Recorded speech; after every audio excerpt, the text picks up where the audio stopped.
Nkolo na ngai nalingi nayimbela yo kaka na mongongo mpe na monoko te, me kasi na maloba oyo euti na kati ya motema na ngai. Yoka motema na ngai.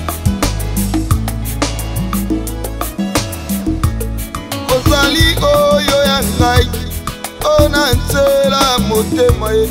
Yo nde Nzambe na ngai, yo nde papa na ngai. Ozali oyo ya ngai, oyo nachela motema. Yo nde Nzambe na ngai, yo nde papa na ngai. Mokali na nyonso tiki ngwende na ya, omikomisi ekelamwe. Olingi liwa ya soni ne kurusu, onga na Piananga na pesa na yo, na pesa mobimba na ngai. Olo Yesu Yawe na lola batalelaka yo yaya, Nyanko ayokisa masoni te. Oza Nzambe na ngai, yo nde papa na ngai. Ozali ya ngai Yawe, olo na ngai, napesa motema Yawe. Mama Maria na bayekoli bakimaki, otikalaki kaka na babrika ye. Okoza bayuda na limbanda ye, yo nde Nzambe na ngai. Ozali oyo ya ngai, oyo nachela motema na lola.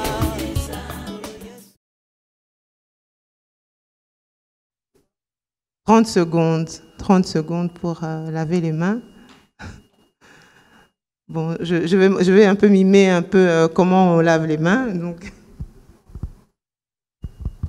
en fait, il faut, quand on prend le savon, il faut vraiment bien frotter.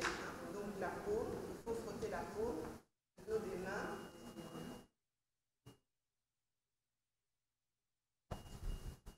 Donc il faut frotter la paume, le dos des mains, entre les doigts.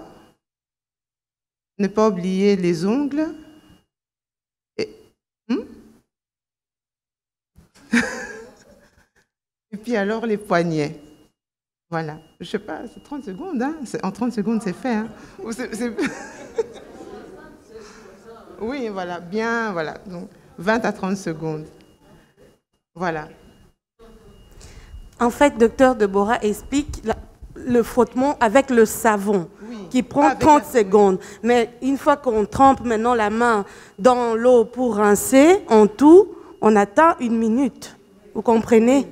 Voilà, c'est ça.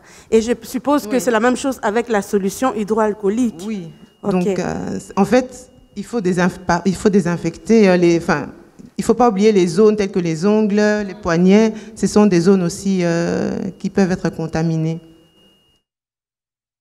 Et puis alors, il y a le port de masque. Donc, le port de masque qui vient en complément. Je sais qu'il y aura des questions parce qu'il y a un débat là sur porter le masque ou pas porter le masque.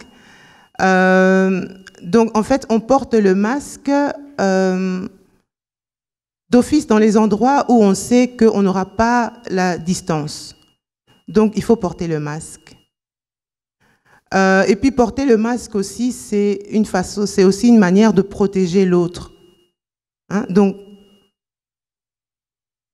Donc, par exemple, voilà, ici, par exemple, dans les transports en commun, tout ce qui est bus, train, etc.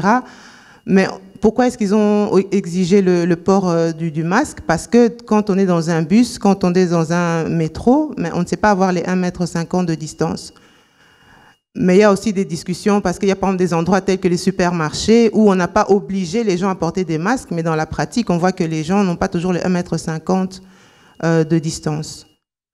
Et bon, peut-être mes collègues pourront me compléter. Le personnel soignant, quand même, nous, on recommande quand même de porter le masque. On le recommande. C'est vrai que au niveau, comme je vous dis, au niveau politique, c'était surtout dans les lieux où on est confiné, et ça c'est vrai, hein, en pratique, dans les endroits où nous sommes confinés, où il y a une grande masse, et surtout, ce sont des gens que l'on ne connaît pas. Donc là, il y a quand même un grand risque de contamination. Donc, voilà, par exemple, je vais donner un exemple. Si vous êtes dans un endroit à l'extérieur où il n'y a pas beaucoup de personnes, ça se discute de porter le masque ou pas. Hein. Mais si vous êtes par exemple dans le bus, vous devez porter le masque parce qu'il n'y a pas cette distance. Je sais qu'il y aura des questions là-dessus, donc après. Et puis à propos du vaccin, je ne vais pas trop m'étendre sur le vaccin parce que il y a, d'abord, premièrement, parce que il y a beaucoup d'équipes qui recherchent, qui font des études pour la recherche du vaccin, beaucoup de pays qui le font. Et maintenant, la question, on n'a encore rien trouvé pour le moment, et aussi la question que notre papa avait déjà posée, je pense qu'on va aussi revenir, mes collègues vont m'aider aussi peut-être à compléter. Par rapport à la théorie un peu complotiste, voilà, je trouve ça, c'est des questions assez complexes. Je ne sais pas si quelqu'un peut vraiment avoir une réponse, mais personnellement, par exemple, je vais dire un vaccin à la base, c'est pas mauvais, hein. Je vais dire nos enfants quand ils vont à la crèche et tout ça, si nos enfants n'étaient pas vaccinés, c'est pour la communauté. Enfin, je veux dire. À la base, un vaccin, c'est quand même ça qui permet aussi de protéger la population, tout le monde. Donc, maintenant, la question est, enfin, moi, je m'interroge vraiment par rapport au vaccin, par rapport qu'ils vont faire le vaccin par rapport à l'Afrique. Ça, j'ai pas de réponse à ça. Franchement, je ne sais pas si même peut-être les interrogations ou les suspicions que nous, en tant qu'Africains, nous avons par rapport à ça, est-ce que c'est fondé? J'ai pas vraiment retrouvé des éléments par rapport à ça. Mais voilà. Mais ça, on reviendra aussi parce qu'il y avait aussi une autre question par rapport à ça. Ce qu'il faut pas oublier aussi, c'est que normalement, même quand on vaccine, même quand on inclut des gens dans les études, les gens sont censés être informés. Donc, je veux dire, même ici, quand on nous fait des vaccins, il y a même des parents qui refusent qu'on fasse des vaccins. Donc, normalement, on est censé être informé. Bon, maintenant, je parle pour ici, donc c'est un peu peut-être compliqué de parler pour ce qui se passe dans nos pays. Voilà. Ça, c'était à propos donc de la prévention. Et alors, je vais quand même aussi m'arrêter sur le quand même côté pratique, comment porter le masque. Parce que parfois, on voit des gens qui se baladent avec le masque là, hein, le nez dehors. Donc, voilà, ou sous le menton qui couvre la barbe. Donc, comment est-ce qu'on porte le masque? Parce que c'est très important aussi comment on porte le masque et comment le manipuler aussi, parce que si on peut même s'infecter hein, si on manipule pas bien le masque. Donc, comment ça se passe? D'abord, il faut se nettoyer les mains. Hein. Donc, enfin, de nouveau, solution hydroalcoolique ou se laver les mains. Et enfin, je voulais montrer. Docteur Augustin avait fait une petite remarque, mais quand même très importante, déjà le sens pour mettre le masque. Donc, effectivement, avec le masque chirurgical, on a le haut où on peut pincer. On sent que c'est métallique, c'est un peu plus solide. Donc, comment est-ce que je porte ce masque? Donc, je tiens les lanières ici. Et voilà, je vais mettre... Bon, j'ai mes lunettes, ça ne m'aide pas. Et alors, je mets là, je manipule avec les lanières et je dois couvrir mon menton aussi. Voilà. Et alors, on ajuste en pinçant. Voilà. Donc, ça, j'ai porté mon masque. Et aussi, ce qu'il faut savoir, c'est que ça, c'est un masque qu'on appelle, c'est un masque chirurgical. Il y a aussi des masques en tissu. Le masque chirurgical, normalement, c'est 4 heures hein, qu'on doit porter le masque. Ça ne sert à rien d'avoir ce masque pendant toute une journée ou 2 jours. Voilà, c'est pas à faire. Et alors, aussi, pour les masques en tissu, enfin, je vais d'abord expliquer maintenant comment enlever le masque. Donc, pour enlever le masque, de nouveau, il faut nettoyer. Enfin, il faut que nos mains soient propres. Et on va toucher ici les lanières pour enlever le masque. Et alors, comme c'est le masque chirurgical, on le met à la poubelle. Et pour les masques en tissu, donc le masque qu'on va réutiliser, on peut avoir une sorte de... les sachets là, de congélation, hein, on peut mettre son masque. Et alors, comme je vous ai dit, pour le laver, 60 degrés à la machine. Voilà. Merci beaucoup. Merci. Sinon, merci. Et je sais qu'il y aura des questions, donc si je n'ai pas tout dit, si je n'ai pas répondu aux questions, voilà. Ça, c'est les mesures qu'on a de prévention actuellement. Il n'y a pas encore de vaccin, donc ce sont les gestes barrières, les deux que je vous ai énumérés. Voilà. Merci beaucoup, docteur Déborah. Je ne sais pas si docteur Augustin ou maman Elika ont quelque chose à ajouter par rapport à ce que docteur Déborah a dit. Docteur Augustin, oui. Pour ce qui concerne la maladie, donc on a dit c'est vraiment une mise au point qu'on est en train de faire. Certainement, il y a des questions qui reviennent, notamment les problèmes des vaccins, les problèmes des masques, toutes les mesures de prévention, et ainsi de suite. Mais il y a aussi d'autres questions. Mais ici, avant qu'on puisse répondre d'abord à la première série de questions, je vais commencer par définir ou évoquer quelques idées qu'on appelle idées récits. C'est-à-dire, on ne connaît pas l'auteur, on en parle, tout le monde enchaîne, ça passe d'un message WhatsApp à telle personne, mais au final, vous trouvez l'auteur, vous ne le trouvez pas. Mais c'est quand même un message qui est véhiculé, à la limite, qui est supposé être vrai. Et tout le monde croit. Ce sont les informations qui tuent beaucoup plus. Il en est de même pour les problèmes des vaccins, parce que récemment, il y a eu tout un débat avec la délégation de l'Union européenne qui est partie. C'est-à-dire on est allé avec les vaccins pour aller tuer les Congolais, ainsi de suite. Si vous cherchez dans le média ou une origine de cette information, la source, moi j'ai beaucoup cherché, je n'ai pas encore trouvé. Si quelqu'un a trouvé, il pourra me partager aussi.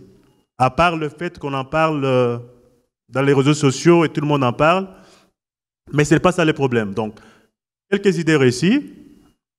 Boire le Congo Bololo pendant 5 jours permet de guérir du Covid. On en parle, les gens ont essayé. Je pense pour ceux qui suivent des proches au Congo, il y a même eu des décès à cause de ça. Jusqu'à ce jour, il n'y a aucune étude qui a prouvé que le Congo Bololo pourrait soigner le corona. Au contraire, il y a des effets toxiques. Ça peut entraîner les problèmes au niveau du foie, ça peut entraîner des problèmes au niveau des reins. Parce que vous ne connaissez pas quelle dose on utilise, on les prend, on ne sait pas à quel rythme. Au moins encore le médicament que je vais dire moderne, on peut te dire une fois le matin, une fois le soir, c'est un peu calculé. Mais ici, on va juste te dire Congo Bololo. Tu le prends jusqu'à ce que tu peux même avoir mal au ventre, mais parce qu'on t'a dit de le faire, tu le fais. Je ne suis pas en train de mettre en cause les remèdes traditionnels, ou parce qu'en Europe aussi, même ici, ça existe. Mais tout simplement, il faut arriver à savoir est-ce que cela a été prouvé ou pas. Nous sommes aussi assez intelligents et assez intellectuels aussi pour comprendre certaines choses. Donc, je vais dire ici, comme tout le monde a dit, ça ne soigne pas le Congo Bololo ne soigne pas la maladie. Par contre, il y a des remèdes qui soulagent certains symptômes. C'est le cas, par exemple, de l'inhalation qu'on fait, où ça donne un réconfort au niveau du système immunitaire, mais ça ne soigne pas le Covid. Donc, pour ce qui concerne le Covid, jusqu'à ce jour, jusqu'à aujourd'hui, il n'y a aucun traitement spécifique déclaré qui est efficace face au Covid, à part les traitements qu'on appelle symptomatiques. En fonction des tableaux qui est présenté, le médecin décide si même les antibiotiques ne guérissent pas le Covid. Pourquoi? Parce que le Covid, c'est un virus. Les antibiotiques, c'est plus pour les bactéries. Donc, il n'y a pas de rapport entre les deux. C'est pourquoi il n'y a pas les antibiotiques pour les VIH-Sida ou pour d'autres maladies. Et ça fait que, étant donné que le virus, ils ont des familles, comme on a dit, des souches, même les vaccins, ça prend beaucoup de temps. C'est le cas du VIH. On n'a pas encore de vaccin. Alors, l'autre idée, on a dit manger de l'ail, de gingembre, ça peut aider pour l'infection. L'ail ou le gingembre peut avoir certaines propriétés antimicrobiennes, Mais rien n'est prouvé jusqu'à ce jour que quand vous mangez l'ail, même tout un bidon, que vous allez guérir de corona. Boire de l'eau chaude ou du whisky, ça peut tuer le virus. Il y a les gens qui, heureusement, nous sommes dans une communauté où on ne boit pas, mais certains croient à ça, ils tapent des vodkas pour dire, on a dit que ça va tuer le virus. Mais ces idées-là, d'abord savoir que l'alcool est très dangereux pour la santé, ça va affaiblir le système immunitaire et vous aurez même des difficultés pour faire face à cette maladie. Donc ces idées-là, mettez à côté. Parce qu'on avait dit, par exemple, on a dit, bon voilà, si vous mettez le virus, il résiste au chaud, mettez des masques, 60 degrés, certains vont faire l'exercice de prendre de l'eau chaude, ils vont essayer de boire. Ou essayer de se laver jusqu'à brûler. Vous allez vous brûler inutilement. Pourquoi? Parce que la température du corps reste intacte. C'est 36-37 degrés. Donc ce n'est pas en buvant de l'eau que ça va augmenter, ou ce n'est pas en prenant cette eau-là où vous buvez que ça va changer quelque chose. Donc ça, ce sont les idées. Les autres ont parlé qu'il faut se pulvériser de l'alcool, prendre le chlore, mettre un peu partout. Tout ce que vous avez, ça ne change pas. Quand les microbes entrent, il est dedans. Même si vous prenez tout un fil là, vous dormez même dedans. Ça ne va rien changer. Alors, toujours dans les idées qu'on a réussi, par exemple, on a dit les facteurs amènent des courriers. Est-ce qu'on peut prendre les courriers ou pas? On a signalé que le virus a une durée de vie. Et cela dépend des surfaces. Donc là, on va encore essayer de revenir sur ce point qui est important. La durée de virus varie suivant là où il se trouve. Il y a là où ça peut faire jusqu'à 3 jours, notamment si c'est cire de plastique. Ça résiste beaucoup. Si c'est pour ces cires l'acier, le matériel à l'inox, le virus, ça traîne là aussi. Sur les cartons, ça peut aller jusqu'à 24 heures. Donc, tout ça, ce sont les études qui ont montré jusque-là, mais les recherches continuent. Donc, il n'y a pas encore des choses qui sont, je vais dire, définitives, qu'on a dit, il y a ça, A plus B égale C, mais tout ce qui est confirmé jusque-là, c'est de dire, la maladie peut se transmettre d'une personne à une autre, et il y a des mesures de prévention qu'il faut prendre. Alors, l'autre question ou les idées qu'on a commencé dès le début, de dire les Africains sont plus résistants au virus. Je ne réponds pas à cette question. Maman Esther peut témoigner, elle est africaine comme moi. Elle peut vous dire si elle a pu résister ou pas. Tout le monde, jusqu'à aujourd'hui, personne, même dans le climat chaud, si vous allez en Afrique, il y a au Nigeria, au Sénégal, en Afrique de l'Ouest, il fait vraiment chaud. Et vous trouverez des cas là-bas.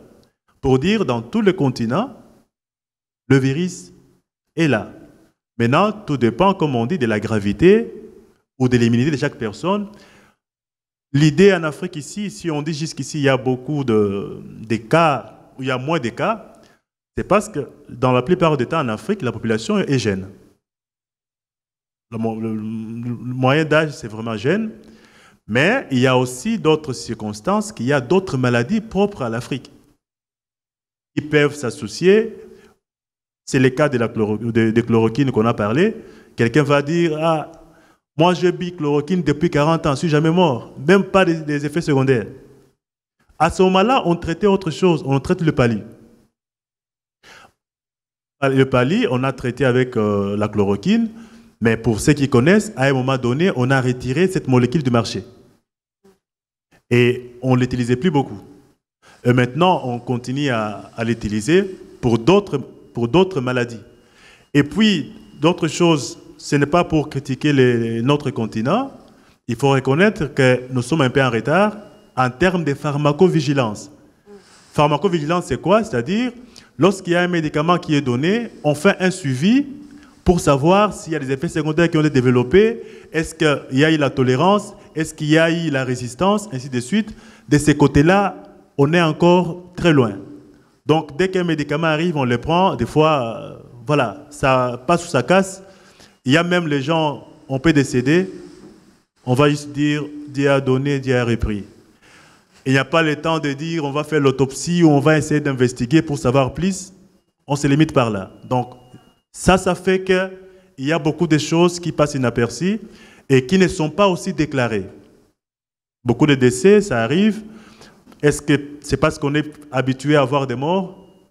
Je ne pense pas. Mais c'est juste qu'on ne donne pas beaucoup d'importance au niveau de la recherche. Il n'y a pas beaucoup de chercheurs africains ou des grands laboratoires dans nos pays qui ont vraiment excellé. C'est pourquoi on a même difficile à affronter les grands chercheurs, parce qu'il y en a très peu. Bon, peut-être vont dire on n'a pas donné la chance aux Africains ou ainsi de suite, mais ici on reste sur un débat scientifique. On ne doit pas entrer, déplacer les débats. Alors, pourquoi ils veulent vacciner les Africains en premier contre le coronavirus? Ça, c'est la grande question qui revient pour les problèmes de vaccination. Alors, pour tout ce qui est vaccin, je pense la plupart de nous ici, c'est aujourd'hui qu'on parle des problèmes de vaccins. Mais je vis, quand on était, moi je me rappelle, peut-être vous aussi, quand vous étiez encore petit, on donne toute une série de vaccins, automatiquement. Vous recevez rougeole, varicelle, tétanos, tout ce qui existe. Des fois même ça demandait la vie. Et nos mamans nous amenaient là-bas, et on les prenait comme ça. Alors, pour la situation actuelle, là je ne suis pas dans un débat scientifique, je ne me positionne pas comme un infectiologue, mais je partage ma connaissance et tout ce qui est connaissance générale.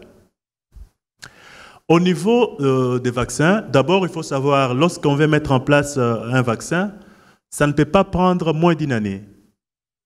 Ça doit être entre une année et 18 mois pour tester. D'abord, ça commence in vitro, au niveau des laboratoires, au niveau de l'animal. Une fois qu'il y a eu des preuves, ça va maintenant remonter au niveau de l'homme, au niveau de l'humain. Alors, au niveau de l'humain, il y a ce qu'on appelle des essais cliniques. Il y a des étapes. Les essais cliniques, c'est-à-dire on va prendre les volontaires. D'abord, il faut être volontaire pour qu'on t'injecte le vaccin. Le vaccin, c'est quoi? C'est juste, on t'injecte, je vais dire, un produit qu'on t'administre pour développer une immunité contre une maladie. Et on le prend souvent chez les personnes même qui sont en bonne santé. On ne peut pas arriver à vacciner les gens sans leur consentement. Alors, tout est parti, je vais dire, au niveau de l'Afrique. C'est en 1996, on avait fait ça, on avait vacciné les gens sans les informer, donc à l'air ainsi. Alors, à partir de là, il y a eu certains qui ont eu des complications, mais ce n'est que plus tard que cela a été démontré qu'ils avaient eu le vaccin. Donc, ils avaient fait ça en catimini. Mais maintenant, cette pratique, en tout cas jusqu'à ce jour, a été abandonnée parce qu'il y a eu beaucoup de poursuites. Et maintenant, on ne peut pas donner un vaccin sans informer au préalable. Alors, ça remonte à différents niveaux. D'abord, le gouvernement doit être d'accord, et puis la personne concernée. Il faut un consentement personnel. Il y a même des documents qu'on dit consentement éclairé. Et tu vas signer et dire « j'accepte » comme il s'agit d'un essai clinique. Il dit essai, c'est-à-dire on est en train de voir si effectivement c'est efficace ou pas. Mais à partir du moment où on va prouver que c'est efficace, à ce moment-là, on pourra vacciner. On pourra déclarer qu'il y a maintenant un vaccin contre le Covid ou contre maladie. Actuellement, on a commencé les essais cliniques dans certains pays, parce qu'il y a eu des pays qui sont présentés comme volontaires, notamment en Brésil. Au Brésil, on a commencé sur un échantillon de 9000 personnes volontaires qui ont accepté qu'on puisse faire ça. Et aujourd'hui, on a commencé en Afrique du Sud. Le vaccin, l'essai clinique, donc sur 2000 personnes. Et au Royaume-Uni, il y a eu un échantillon. de personnes. Aux États-Unis aussi. Au Congo, dans la liste qui est donnée, jusque-là, il n'y a pas les Congolais. Peut-être on va donner, on avait suivi un débat qui a fait beaucoup de bruit, comme quoi le professeur Mouyembe, on a vendu les pays, on a fait ça et ça. Les pauvres, il a démenti à 2 heures du matin parce qu'il n'y avait plus moyen. Le Congo s'est porté volontaire pour dire, s'il y a ça, nous pouvons faire. Mais jusque-là, est-ce que ça a été signé ou pas? Mais ce n'est pas officiel. Ce n'est pas officiel. C'est pour dire que le vaccin peut être là. Il y a ce qui est vrai, il y a une guerre derrière pour avoir le monopole des vaccins. Il y a une course. C'est comme ça qu'il y a l'université Oxford aux États-Unis, au Royaume-Uni. Il y a, je pense, Sanofi ici en France et en Belgique. Il y a l'Institut pharmaceutique chinoise, Biotech. Aux États-Unis, tout le monde pousse là-dedans. Pourquoi? À partir du moment où vous découvrez le vaccin, ceux qui vont découvrir les premiers, ils auront le monopole. Tout le monde va venir vers eux et ils vont vacciner le monde entier. Donc, quand on va vacciner partout, ça fait du business. Ça, c'est la course qui est là. C'est une course qui est scientifique. Même Madagascar, on s'est mis aussi dans la course. On a trouvé le Covid organique là, avec Artemisia, tout ça, mais ça n'a pas été prouvé scientifiquement. Donc, il n'y a pas de résultats probants qui ont été prouvés que non, voilà, avec ça, le traitement qu'on a donné au Madagascar, il y a eu des résultats. Donc, il y a des vérifications scientifiques qui existent par rapport au problème des vaccins. Donc, ce que je vais peut-être dire à mon niveau, c'est de dire le vaccin, la recherche continue. Pour ça, il y a des essais cliniques en cours. Pourquoi on ne fait pas ça en Europe? On a choisi par exemple le Brésil ou encore l'Afrique du Sud. C'est parce que ici, les choses commencent un peu à diminuer. Mais au Brésil, c'est en train de monter. Donc, on choisit les pays où on trouve qu'il y a encore beaucoup de cas qui sont en train de monter, d'augmenter. À ce moment-là, on s'est dit, on va tester de ce côté-là. Donc, il y a beaucoup d'informations qui sont réussies. Ce n'est pas à dire que parmi ces informations-là, toutes les informations sont fausses. Non. Il y a aussi des informations qui sont correctes, qui constituent l'alerte ou un signal d'alarme pour essayer de veiller tout le monde. Donc, il faut toujours, ce que moi je peux dire, qu'on soit toujours informé de ce qui se passe un peu partout. Si on a des doutes, posez la question à votre médecin ou à quelqu'un que vous pensez qu'il est plus informé. Il pourra vous donner son point de vue, poser à une ou deux personnes la question et vous allez vous positionner par rapport à ça. Peut-être, ça c'est l'idée du vaccin, on va peut-être enchaîner avec la série de questions qui est posée comme l'heure a beaucoup avancé. Merci. Oui. Merci beaucoup. Est-ce qu'on peut acclamer pour ces exposés? Maintenant, nous allons passer à la lecture des questions et les différents médecins vont essayer de répondre. Et pour cette dernière phase, je vais passer le micro à Maman Kassongo, qui elle est infirmière aux cliniques de l'Europe, à l'hôpital de jour de la chirurgie. Elle est chef de la promotion RUT. Alors, sous vos acclamations, je vais passer le micro à Maman Kassongo pour la suite.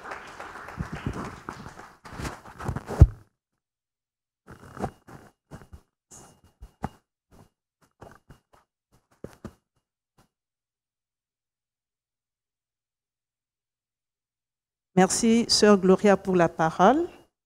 Alléluia. Donc, nous avons reçu une série de questions. On a essayé de les grouper, bien sûr.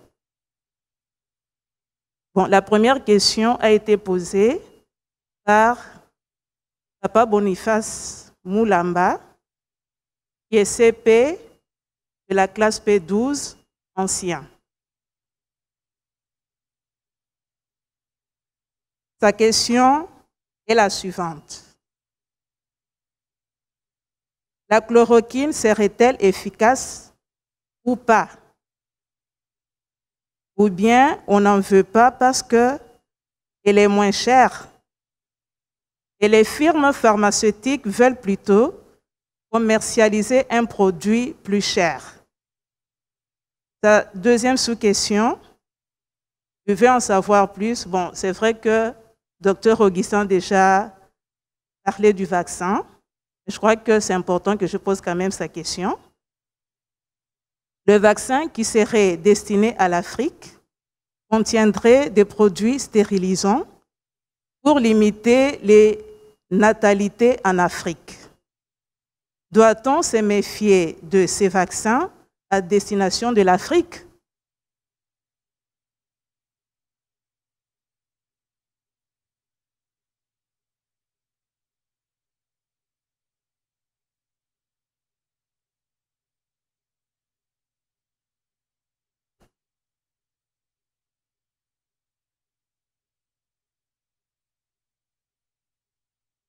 Première question concernant la chloroquine, est-elle efficace ou pas? À l'heure actuelle, on ne sait pas le dire encore parce que les études sont encore en cours.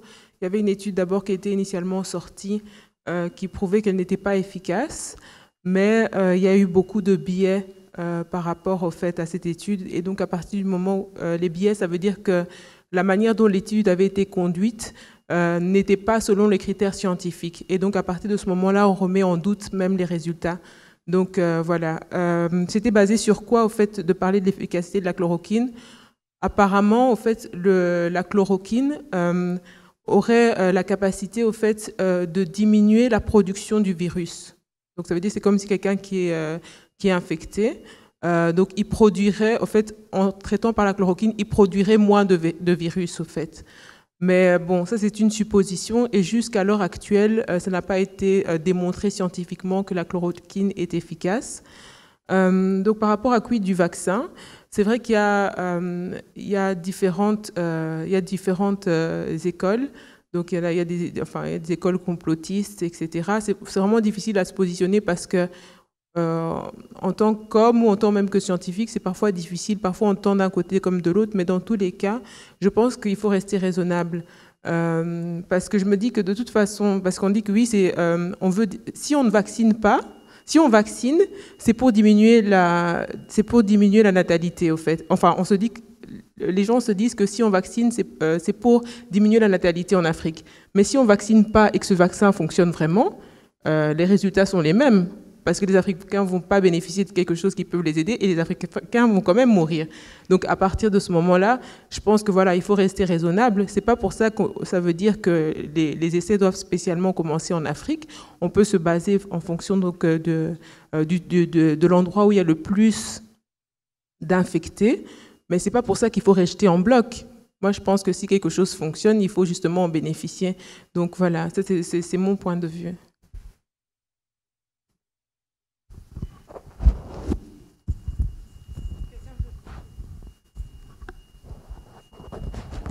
Oui, je vais ajouter pour la chloroquine. Donc, comme Dr Lika vient de le dire, ça fait débat avec les profs Raoult. Donc, jusqu'à aujourd'hui, il reste convaincu de l'efficacité de la chloroquine. Ceci a été essayé, même ici en Belgique, dans beaucoup d'hôpitaux. En tout cas, la première phase de cette maladie, beaucoup d'hôpitaux ont testé ça et beaucoup de médecins ont prescrit la chloroquine. Même aux États-Unis, on en a produit des milliers ou des millions. Mais aujourd'hui, on a retiré ça. On a retiré ça. En Afrique, jusqu'à aujourd'hui, on traite avec la chloroquine. Donc, ça reste au niveau d'ici, comme j'ai parlé de la pharmacovigilance et ainsi de suite. On a retiré sur le marché, mais le débat continue. Le débat continue, je pense, c'est peut-être trop tôt à notre niveau de dire que la chloroquine est efficace ou n'est pas efficace. Avec le temps, il y aura des conclusions. On va présenter des conclusions qui seront scientifiques, qu'on va présenter à tout le monde par rapport aux différentes molécules qui ont été essayées. Parce qu'il n'y a pas que la chloroquine. Il y a beaucoup d'autres traitements qu'on utilise même dans le cadre des vaccins d'Ebola, de maladie d'Ebola qu'on a mis en place. Et beaucoup de médicaments ou de molécules ont été retirées. Ou dire que ça n'a pas apporté, n'ont pas été efficaces ou n'a pas prouvé son efficacité par rapport au coronavirus. Donc, à part ce qu'on a dit, dexaméthasone, qui aujourd'hui, la plupart est d'accord avec les effets. Alors, pour le vaccin, je pense qu'on a répondu. Il faut se méfier de beaucoup de commentaires pour dire, voilà, c'est pour limiter la natalité en Afrique. Pour quelles raisons? Je ne vois pas. Pourquoi on va stériliser les Africains? D'ailleurs, on ne remplit même pas le continent. Alors, ce sont des idées qu'on donne qui restent discutables, mais si jamais il y a un vaccin, ça sera testé quelque part. D'abord, peut-être il faut se dire, ne soyez pas les premiers à accepter que ça doit se tester sur moi. Ça sera testé. S'il y a des preuves, ça sera publié. Et à ce moment-là, tout le monde pourra avoir accès, tout en sachant que chacun reste libre d'adhérer ou pas. Ça ne sera pas quelque chose d'obligatoire. Si ça devient obligatoire, ça c'est autre chose. Voilà. Alors, il y a une deuxième question qui a été posée par Mama Beni Bangala, qui est chef de promotion adjointe chez les M13. Elle veut juste savoir si les personnes ayant connu les problèmes respiratoires du genre allergie sont-elles appelées personnes à risque?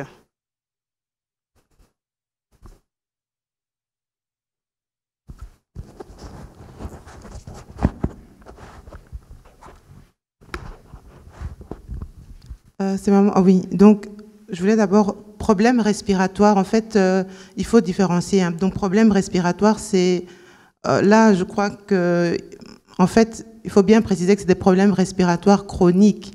Donc quelqu'un qui a déjà une fragilité pulmonaire, par exemple, quelqu'un comme un asthmatique, c'est quelqu'un qui a déjà une pathologie respiratoire qui fait qu'il est plus fragile. Hein. Donc comme c'est une maladie où on a des symptômes respiratoires, où on peut avoir des complications respiratoires. Donc si à la base on a déjà des problèmes au niveau des poumons, c'est normal qu'on soit des personnes à risque. Maintenant, allergie, ça dépend aussi, je veux dire, est-ce que c'est une allergie? C'est votre cas, maman Bénie? Vous êtes allergique chronique saisonnière? Oui, alors je pense qu'on peut considérer ça quand même comme quelque chose de chronique. C'est-à-dire que vous êtes, voilà. Donc, à risque, vous êtes fragile. Mais maintenant, ici, quand il parle, enfin, je veux dire, pour rester dans le cadre scientifique, comme ils ont décrit, des personnes vraiment à risque, c'est des gens qui ont des problèmes des poumons de manière chronique. Hein. Donc, l'allergie, c'est saisonnier, c'est par moment que vous avez ça, c'est au moment.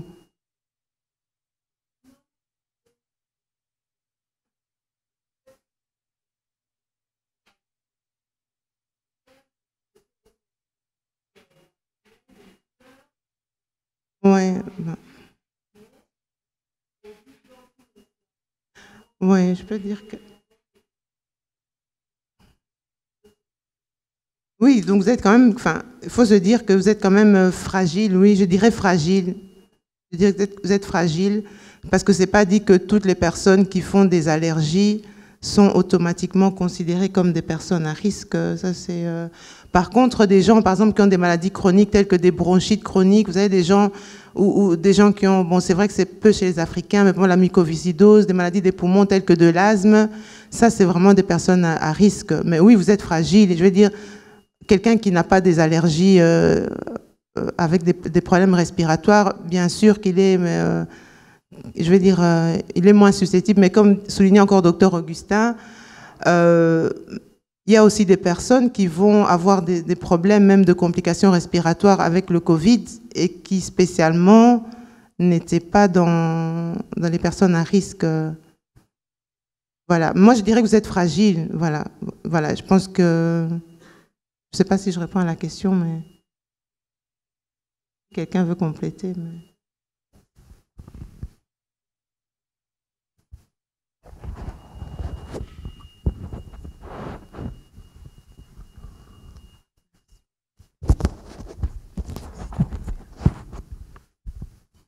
Donc, juste pour compléter ce que le docteur Deborah a dit, si c'était un asthme, parce qu'il y a différents types, mais si c'était un asthme allergique, alors là, directement, je dis que personne n'a risque, au fait.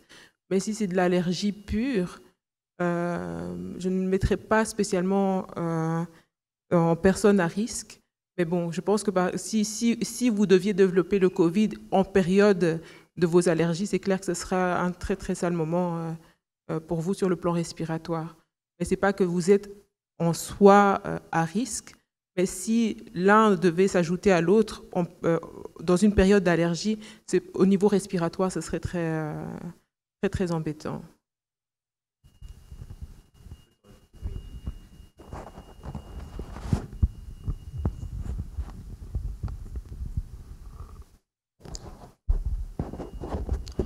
Je vais juste ajouter pour peut-être aller un peu dans la définition du mot risque.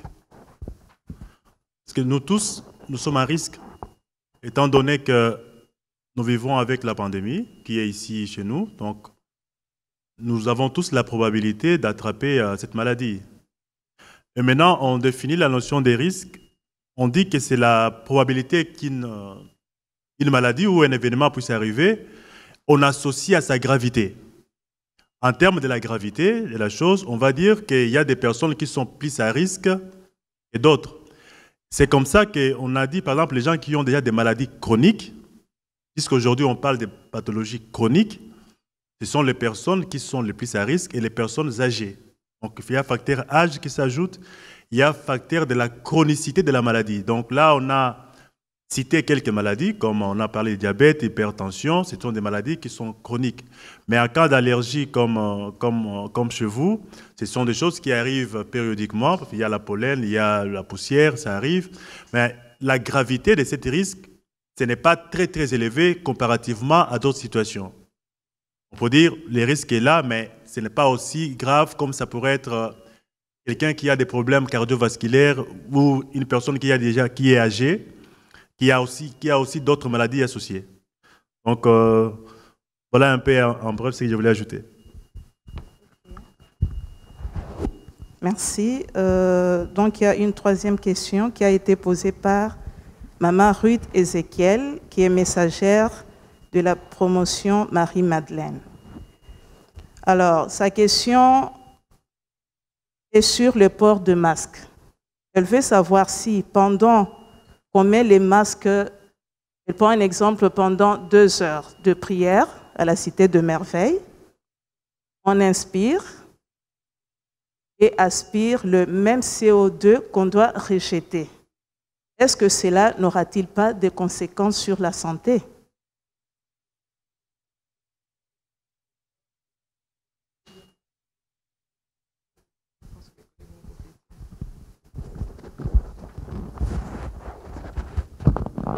Donc moi, j'ai essayé de répondre à cette question en essayant de me figurer un petit peu par la logique. Donc je me suis dit que si on avait trop de CO2, quels sont les symptômes auxquels on s'attend à avoir? Et le principal, c'est d'avoir des maux de tête, au fait. C'est ça, en fait, je ne sais pas si vous l'avez déjà remarqué, quand vous portez longtemps le masque, souvent vous avez mal à la tête, au fait. Hein. C'est simplement pour ça, en fait. Ça, c'est une partie, en tout cas, de la réponse.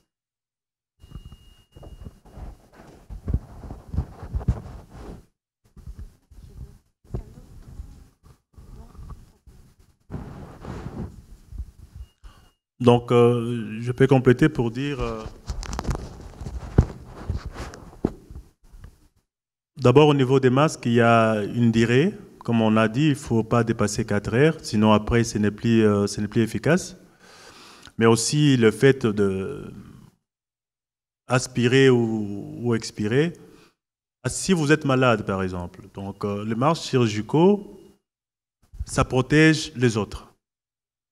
Protéger plus les autres, mais quelqu'un qui est à côté, qui est malade, peut vous contaminer. Et sur base de ça, c'est pourquoi on demande, au-delà des autres pratiques, d'essayer d'accompagner le port de masque avec d'autres gestes. Parce que seul le masque, ça ne suffit pas pour être efficace. Alors si c'est vous-même, si j'ai bien compris la question, donc vous expirez, vous inspirez, ça reste, ça vient de vous-même en fait. Il n'y a pas de risque. À part le jeûne qu'on a dit ou le mot de tête que ça peut entraîner, parce qu'on n'est pas habitué, vous allez sentir un peu d'étouffement, mais après avoir fini l'activité, il faut enlever le masque, prendre un autre, le changer.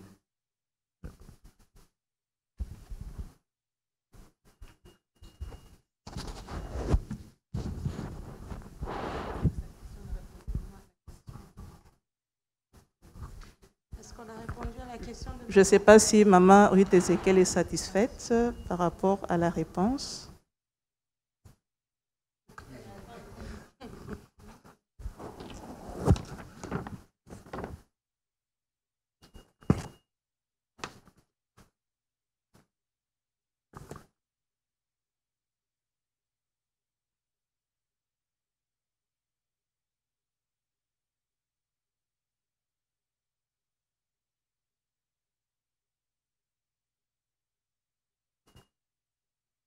Bonjour à tous. Je peux dire que je suis satisfaite à 50%. Je ne suis pas vraiment...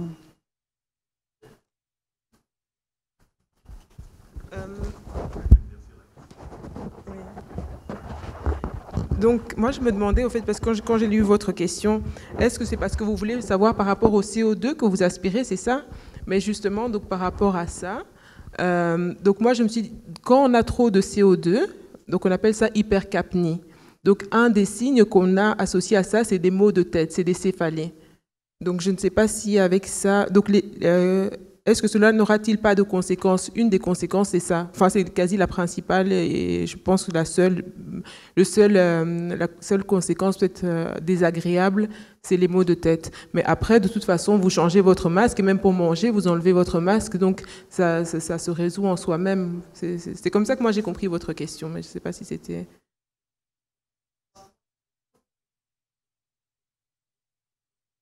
Oui. Non, c'est juste ça, c'est les maux de tête liés au fait que le CO2 est élevé, mais après, il n'y a pas d'autres conséquences en soi.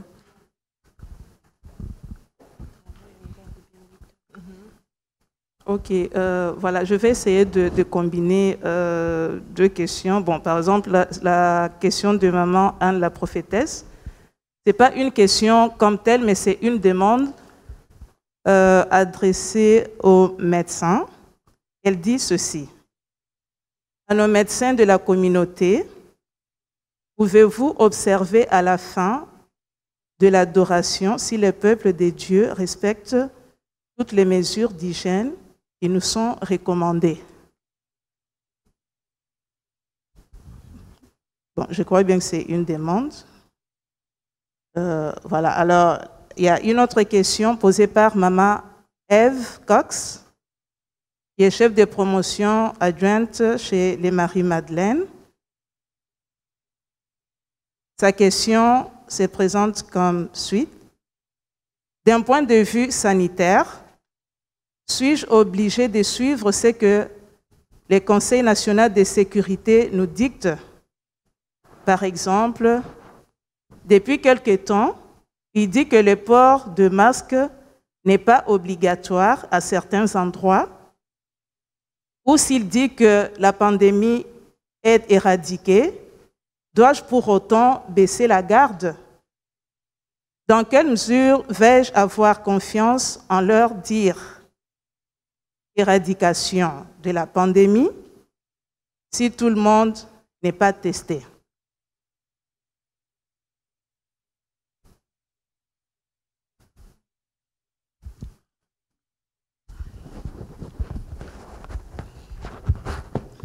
Alors, pour savoir si on doit suivre les mesures qui sont données par l'autorité santé, je pense que l'autorité santé donne les directives. Et quand on donne des directives, par exemple, aujourd'hui on est rassemblés parce que l'autorité santé a décidé, et au vu de l'évolution de la maladie, les gens peuvent commencer à se mettre ensemble. Donc, nous sommes là, et nous-mêmes, nous allons évaluer maintenant nos conditions pour dire est-ce que ça nous permet de faire nos activités. C'est comme ça que, par exemple, la reprise de l'adoration n'est pas encore décidée. On dit, nous voyons nos conditions, donc nous-mêmes, même si cela a été autorisé, on va aller d'une manière progressive, et nous-mêmes, on peut décider, donc voilà, par rapport à ça, ok, nous pensons que c'est bon. Ce n'est pas parce qu'on a dit que vous devez faire ça, et nous tous, on se met dedans, et en oubliant ou baisser la garde, on ne peut pas baisser la garde à partir du moment où, d'abord, il n'y a pas de vaccin. Si on est vacciné, on peut dire, voilà, moi je suis vacciné, même si j'ai fait ça et ça, c'est bon. Mais il n'y a pas de vaccin, tout le monde continue à faire attention. D'abord, pour soi-même et aussi pour les autres. Donc, on doit continuer, en tout cas, à observer ce qu'on nous dit. On ne pourra jamais arriver à tester tout le monde. Tout le monde ne sera jamais testé. On teste les gens qui présentent des signes, ou les gens qui sont susceptibles de développer des maladies. Je vais ajouter que jusqu'à aujourd'hui, l'immunité collective, aujourd'hui, est seulement de 7% au niveau de la Belgique. Donc c'est très très faible. C'est très très faible de dire que non, voilà, il y a l'immunité collective, ainsi de suite, on peut se permettre. Imaginez-vous, 7%, c'est rien. Et il y a même des doutes pour dire, est-ce que quelqu'un qui a déjà eu la Covid, est-ce qu'il peut encore refaire? Ça, ce sont des études, ça va prendre du temps pour prouver tout cela. Donc, pour le moment, on observe les mesures qui nous sont données, tout en insistant. Vous allez comprendre que dans chaque message où on va donner, on insiste sur les mesures barrières, on insiste sur la distanciation sociale ou physique. Donc, on doit rester avec les deux éléments. Ça doit être important dans tout ce que nous faisons. Voilà.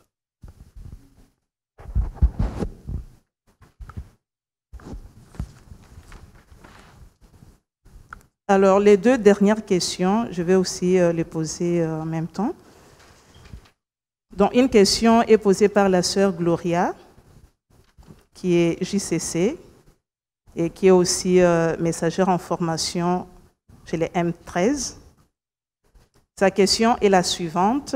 Un chrétien peut-il accepter dans le cours de son hospitalisation d'être un sujet d'une étude quelconque sur les coronas? Quelles sont les bonnes questions à se poser avant de donner son accord?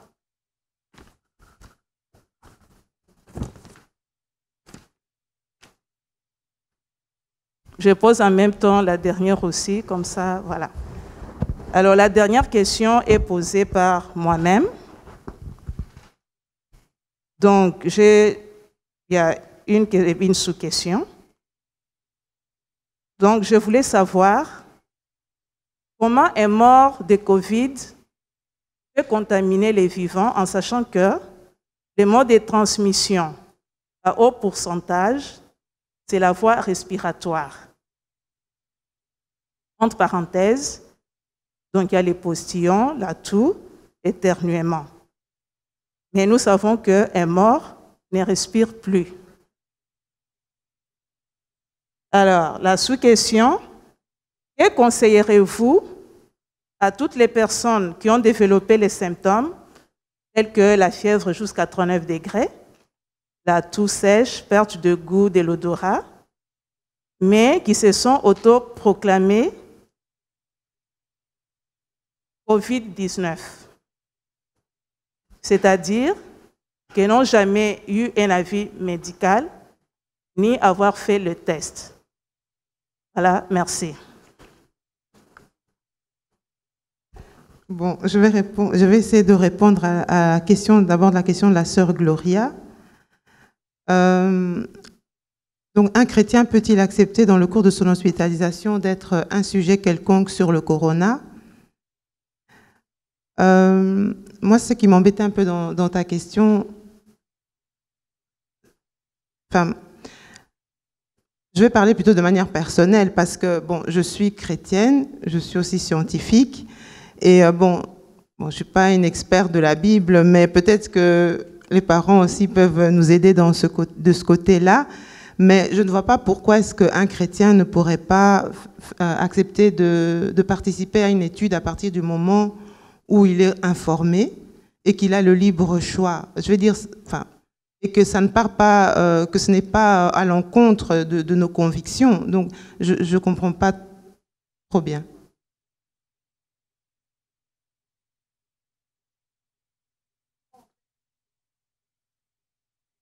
C'est moi qui ai posé la question, parce que à l'hôpital, beaucoup des patients m'ont posé la question pour savoir si c'était dangereux ou pas. Et même certains chrétiens, mais qui ne prient pas avec nous, qui se disaient, bon, je ne sais pas, qu'est-ce qu'on va me demander? Oui, j'accepte de participer à une étude. Est-ce qu'on va me garder ici plus longtemps, par exemple? Ou est-ce qu'on va me faire des tests sur d'autres choses, sur mon corps ou sur mon échantillon de sang, de peur qu'on découvre aussi autre chose, sans son accord?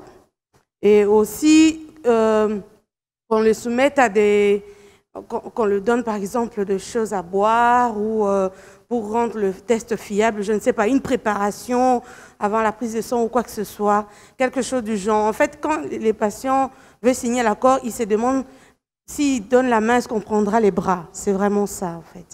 Ok. Mais donc, en tout cas, je parle de ce que moi je connais ici en Belgique, en tout cas, on ne peut pas faire une étude sans d'abord expliquer aux patients, parce qu'il faut ce qu'on appelle un consentement éclairé. Donc, on doit te renseigner, même si c'est juste une prise de sang, on te dira que c'est une prise de sang. Si c'est un traitement qu'on va te donner, on va dire ce que c'est. Et il faut savoir que même si la personne accepte aujourd'hui l'étude, et que si elle voit peut-être qu'il y a des choses, peut-être qu'on ne lui avait pas bien expliquées, elle peut toujours arrêter à tout moment, et elle est libre. Et nous, même... parfois, certains patients qui ont parfois des craintes, effectivement, du genre, peut-être si j'arrête l'étude, mon docteur ne sera pas content, ou des choses comme ça. Non. Quand quelqu'un accepte de faire une étude, c'est vraiment en toute liberté. C'est pour ça qu'il y a des patients d'office qu'on exclut dans certaines études. Par exemple, quelqu'un qui a des troubles de la tête, on ne peut pas, par exemple, aller demander à un patient comme ça, parce qu'il faut quand même, ce qu'on dit, un consentement éclairé. Un consentement éclairé, c'est qu'on t'a informé, tu as compris, et tu signes librement. Et ce n'est pas parce que tu as signé que tu ne peux pas te rétracter après. Il y a des gens qui commencent des études, et ils voient parfois que c'est long, parfois ça peut prendre 1 an. La personne elle dit, je n'ai pas envie de revenir tous les 3 mois pour faire la prise de sang. Tu arrêtes. Donc... Merci. Et je me dis, c'est vrai que ça dépend aussi, en tant que chrétien, peut-être ça dépend de ce qu'on demande dans l'étude, mais je n'arrive pas à visualiser. Enfin, je vais dire, par exemple, moi, je n'ai pas travaillé dans une unité Covid. Je sais, par exemple, à Saint-Pierre, les médecins qui ont travaillé dans les unités Covid, on fait des études et on leur fait des prises de sang avec les sérologies, là, pour voir un peu ceux qui ont développé une immunité ou pas. Donc, justement, on a informé les personnes. Mais on va leur faire des prises de sang et des frottis nasopharyngés toutes les X temps. Mais ils ont été informés, ils savent ce qu'on va leur faire et à aucun moment on les oblige. Non. Je ne sais pas si je réponds à la question. Oui. C'est très important de souligner que, en fait, moi je me rends compte par mon expérience en tant que médecin, c'est que parfois certains patients, et surtout les patients... même de notre origine, surtout des personnes plus âgées qui ne comprennent pas toujours ce qu'on leur explique et ils n'osent pas demander au médecin. Donc parfois, ils font oui, mais ils n'ont pas compris. Et parfois, certains médecins aussi, même on nous apprend aussi dans notre formation, qu'il faut apprendre, c'est pour ça que comme le docteur Augustin avait dit au départ, utiliser un jargon que tout le monde comprend. Parce que parfois, le docteur, il va être là, surtout quand... Enfin, ça, je parle maintenant parce que, bon, j'ai quand même un petit peu d'expérience, mais quand on est tout jeune là, parfois on utilise des termes, on parle au patient avec des termes compliqués, et à aucun moment, on lui demande s'il a compris. Et parfois, peut-être qu'il est gêné, ou peut-être qu'il se dit qu'on va me trouver que je suis bête. Non. C'est des termes scientifiques. Nous, on a l'habitude d'utiliser ça, mais on ne se rend pas compte qu'on parle à des personnes qui ne comprennent pas toujours ces termes-là.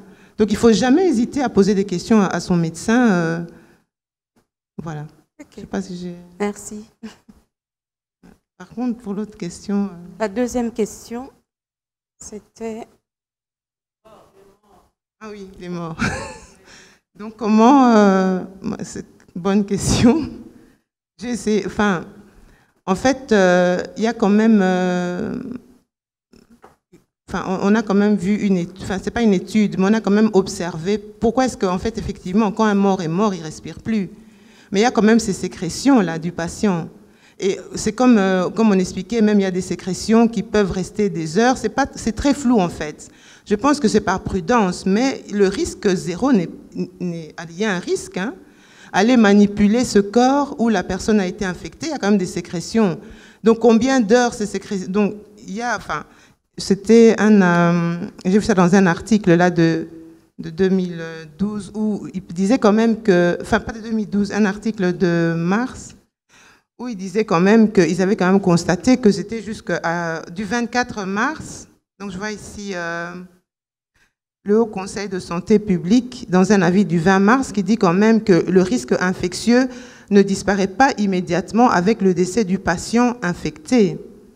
Donc, ils disent quand même voilà, que le risque n'est pas exclu. Donc, c'est vraiment par précaution, hein. Donc, si vous imaginez, vous n'êtes pas protégé et vous allez vous infecter avec le mort, donc il y a quand même un risque, en fait. Parce que, en fait, je réponds à cette question parce que maman Kassongo, c'était ça qui la choquait, effectivement, quand les patients décédaient, allez hop, on les emballait, on pouvait même pas leur faire les enterrer dignement. Voilà, donc on les prenait comme ça en bloc, mais c'est par rapport à ça, il y a quand même un risque. Bon, on ne sait pas, peut-être que dans quelques temps, enfin, de nouveau, c'est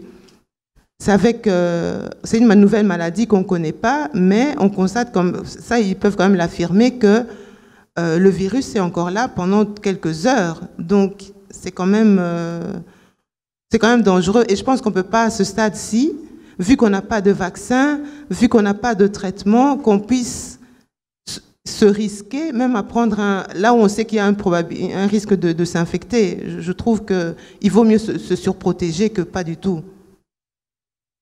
Peut-être que dans quelques temps, on nous dira que voilà, c'était peut-être trop exagéré. Hein? Oui. Voilà. Mais est-ce qu'on a eu le temps de faire, je ne sais pas. Hein? Oui.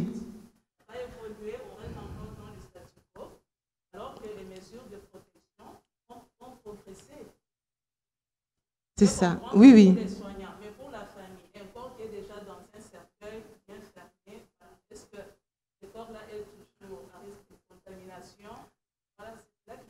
Oui, mais quand le corps est fermé, il n'y a pas de problème que la famille... Je crois qu'il n'y a pas de problème. C'est qu'eux interdisaient, c'est-à-dire par rapport au nombre, parce qu'il faut encore de nouveau, on revient à la même chose. Plus il y a de monde, je vais dire, enfin, c'est aussi... c'est ça, en fait, ils veulent éviter. C'est qu'on ne doit pas... C'est la masse, là. Donc, je pense pour la distanciation, mais Non, non, voilà. Non, oui, ça, je pense que... Voilà.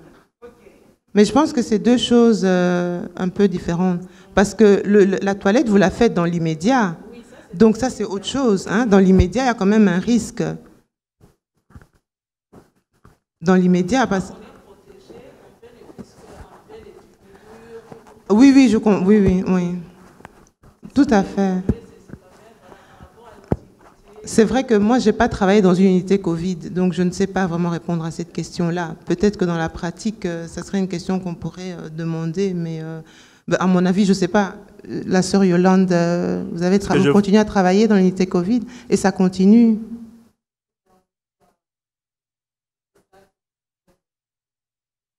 Oui, donc ça a un peu progressé. Oui, non, ça n'a pas...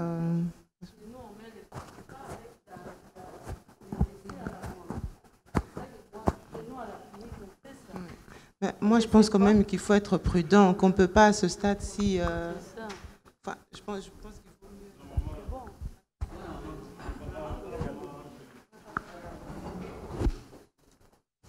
Je rejoins le docteur, qu'est-ce qu'elle a dit, elle a raison en fait. Nous, on a eu un cas comme ça. Ils étaient 2 dans la chambre. Comme il portait un masque de protection, il avait retiré son masque de protection. Il est décédé à 11 heures du matin. Le médecin a dit de ressortir l'autre patient, de le mettre à l'écart et nous de rester. On l'a amené à la morgue à 16 heures. Le temps de l'habiller, tout ça, elle a dit comme ça, il ne faut plus rentrer dans cette chambre-là. Quand à 16 heures, on l'a amené à la morgue avec le plastique, comme bien enveloppé et tout ça. Il y a un entretien spécialisé. Il est venu avec l'appareil. Un grand appareil pour désinfecter la pièce 24 heures, sinon jusque le lendemain, en fait. La pièce était vide, quoi. Et les faits, ça reste, parce que le médecin a dit qu'il ne faut pas aller. Allez pas là-bas, il y a encore le microbe qui tourne autour, quoi. On avait tout, on était avec des masques, on avait tous nos gants et tout, mais elle a dit que ça, il ne faut pas rentrer là. Attendez un peu, un laps de temps. Et c'est ça que j'ai rejoint au médecin, elle a raison, quoi.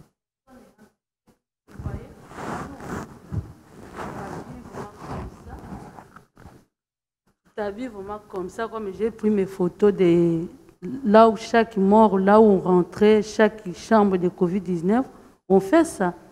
Alors, tu rentres, tu déposes, tu branches les machines, et toi, tu mets 90 minutes.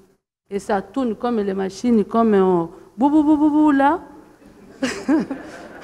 après 24 heures, là, les brancardiers qui viennent prendre le décès pour aller avec ça à la mort. Et nous, on rentre maintenant pour désinfecter avec des eau de javel ou avec des siphanios. C'est ça que nous, on fait. Bon, je ne sais pas. Oui, ce qu'on peut dire, c'est compléter ce qui vient d'être dit. On ne peut pas répondre à la question par oui ou non, mais ce qu'il faut savoir qu'il y a un risque. Pour preuve, après les décès, on doit désinfecter tout. Quand on désinfecte, c'est pour dire que les risques étaient là et on est obligé de le faire. Et autre chose qu'on ajoute, il y a ce qu'on appelle l'enterrement sécurisé. On a vu ça dans d'autres pathologies, comme par exemple les gens qui décédaient avec Ebola, où on empêchait la famille d'aller toucher. Il y avait une équipe qui était spécialisée, qui a une tenue spécifique, qui va essayer de manipuler les corps jusqu'au niveau de l'enterrement. Jusqu'après l'enterrement, la famille peut faire des cérémonies, mais elle ne s'approche pas. Donc, à ce stade, on pourra les préciser plus tard, mais c'est beaucoup plus prudent de désinfecter et de ne pas s'approcher trop de morts parce qu'il y a encore des liquides corporels qui sont là. Donc, il y a toujours un risque. J'ajoute la question pour répondre, conseiller aux gens qui ont développé des symptômes. Les diagnostics, c'est fait par des labos. Donc, ce n'est pas juste parce que tu as eu les mêmes symptômes et déclaré toi-même que tu as été traité Covid ou tu es testé Covid. S'il n'y a pas eu de test, c'est possible que tu aies la maladie, mais ce n'est pas déclaré. Donc, on ne peut pas te considérer comme ça. Parce que sinon, il y a des... Je me rappelle quand je faisais encore la médecine, dès qu'on explique des symptômes d'une maladie, tu te sens tout de suite que non, tu as ça aussi. Non, en tout cas, ça, c'est vraiment moi. Et pourtant, tu n'as rien. Donc, pour dire que les gens peuvent développer des symptômes, mais ce n'est pas ça. Il y a la peur aussi qui s'ajoute, les stress, parce qu'on a raconté, toi-même, tu sens aussi la même chose. Donc, il ne faut pas faire des déclarations assez gratuites comme ça. On va enchaîner avec peut-être les séries de questions qui ont été posées. Alors, je pense qu'on a répondu sur la question de virus, qu'il n'y a pas de vaccin, pour dire au niveau des réseaux sociaux ce qui est dit. On a répondu, bon, c'était des questions en rapport avec le vaccin.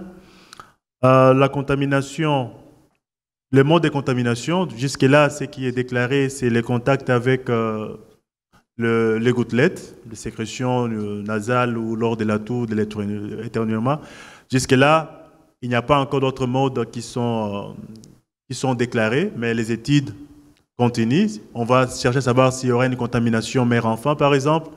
On va aller dire est-ce qu'il y a une contamination dans les liquides vaginaux ou au niveau de sperme, ainsi de suite, mais on ne sait rien dire à ce stade. Les études nous en diront plus tard.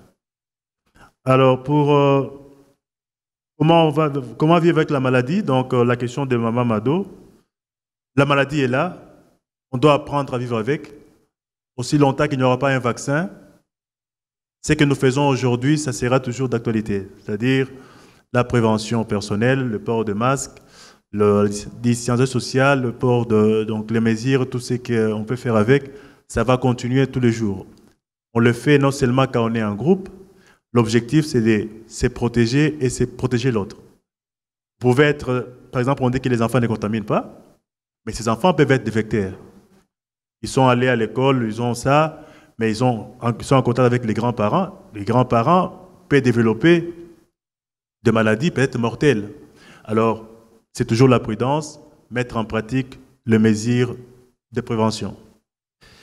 Autre chose, ce qui est asymptomatique, c'est-à-dire c'est l'absence de symptômes. C'est comme on a dit, on peut être tous exposés.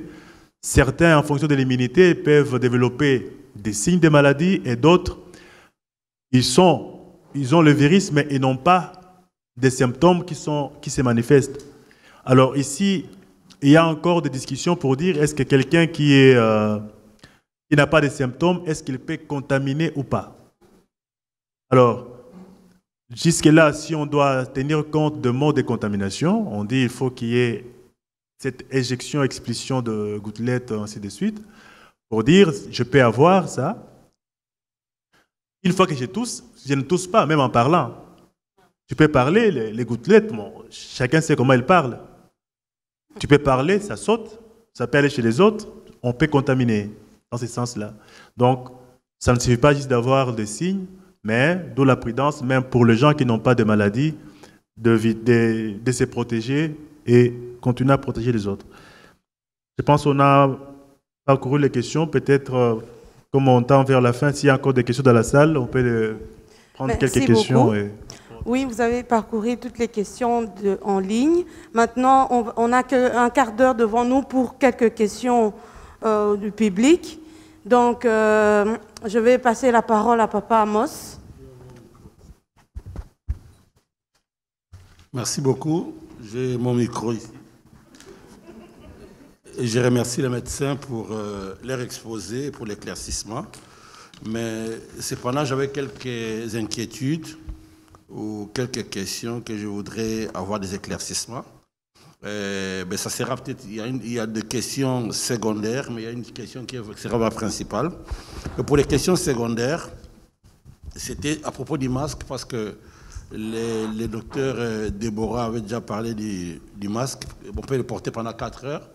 Mais je voulais savoir s'il faudrait absolument fermer les nez. Parce que les nez, est-ce qu'on ne peut pas dégager les nez pour respirer et rien que la bouche, parce que c'est par la bouche que nous transmettons les gouttelettes. Parce que les gouttelettes, nous pensons ne pas les transmettre par les nez. Mais si on veut avoir un peu de l'air et un peu être à l'aise, on peut descendre les masques. Voilà, donc ça c'est une parenthèse, c'est secondaire. Vous allez répondre dessus. Alors, la deuxième question secondaire, c'est à propos du vaccin. Nous voulons bien les vaccins, mais la précipitation derrière laquelle sont, disons, courent les industries pharmaceutiques, ça nous laisse un peu perplexes. Du moment qu'il y a toujours eu des maladies comme les VIH, il n'y a jamais eu de VIH, il n'y a jamais eu de vaccin jusqu'à aujourd'hui. Pourquoi pas? Et comment ils pensent qu'ils peuvent trouver aussitôt pour le Covid? Parce que pour le VIH, ils n'ont pas trouvé. Alors, en une seule année, ils vont trouver pour le Covid comment? Et bon, quand bien même ils trouveraient un vaccin, est-ce que ce serait possible que nous puissions connaître la composition du vaccin? Parce que c'est là qui pose problème. Les gens sont réticents parce qu'ils ne connaissent pas la composition du vaccin. Ils se disent, bon, vous nous vaccinez quelque chose qu'on ne connaît pas. Bon, comme les gens sont en train de spéculer stérilité ou quoi, mais il faudrait d'abord que nous puissions connaître la composition de ces vaccins, surtout avec les Chinois, qui ne sont pas clairs dans leur communication, mais qui sont dans la course aussi. Et la troisième question qui est la principale, c'est que on nous parle de la deuxième vague. Et qu'est-ce que vous pensez de la deuxième vague? Quand est-ce que la deuxième vague pourra venir? Ça viendra comment? Parce que nous nous sommes rendus compte que l'apparition du Covid était liée à la grippe saisonnière. à la période froide. C'est comme ça que nous avons vu l'apparition de Covid et ça a été accentué par le climat de la saison où il y a la grippe saisonnière et ça n'a fait qu'accentuer les Covid. Alors nous nous posons la question à propos de la deuxième vague, comment pensez-vous que ça pourrait arriver? Quand ça peut arriver? Et quelles sont les conditions qui peuvent amener la deuxième vague? Merci.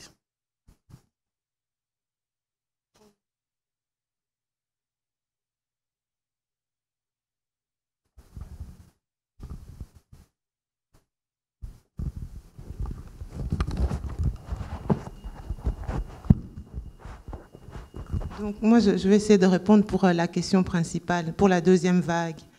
Mais en fait, donc, le virus est toujours là. Il y a certains pays où il n'y a pas encore de contrôle. C'est pour ça qu'on parlait même, par exemple, des États-Unis, où il y a encore un grand nombre. Si on ouvre les frontières et que les gens commencent à se déplacer, il y a ce risque-là qui est là. Et le danger, surtout, c'est quoi, en fait? C'est que la crainte même, c'est que les hôpitaux soient surchargés. En fait, comment expliquer ça? C'est que c'est bien que les gens, enfin pas que c'est bien, mais il faut en faire une immunité, mais il faut que ça se fasse progressivement. Donc la peur que nous, on a en tant que soignants, c'est qu'on soit surchargé. Donc d'un coup, qu'il y ait une vague qu'on ne saura pas contrôler, que par exemple, qu'on devra trier des patients parce qu'on ne pourra pas tous les prendre en même temps. Mais vous voyez, ce qu'on a essayé, avec le confinement, ce qui s'est passé, c'est qu'on a essayé, ça a permis en fait qu'il y a des gens malades, mais contrairement à d'autres pays comme en Italie où ils ont été débordés, en Belgique, on n'a jamais été débordé en réanimation. Mais donc le risque de deuxième vague est là, parce que même si c'est vrai que pour le moment, en tout cas en Belgique, effectivement, ça commence à se calmer, mais quand on va ouvrir les frontières, quand les gens vont aller dans des pays où la maladie n'est pas encore contrôlée, est-ce qu'on va les tester automatiquement là-bas? Est-ce qu'on va les mettre en quarantaine? Parce que j'ai entendu qu'il y a des pays où on ne met pas d'office les gens en quarantaine non plus. Donc, en réfléchissant comme ça, je me dis, ça c'est une hypothèse par laquelle il pourra avoir une deuxième vague.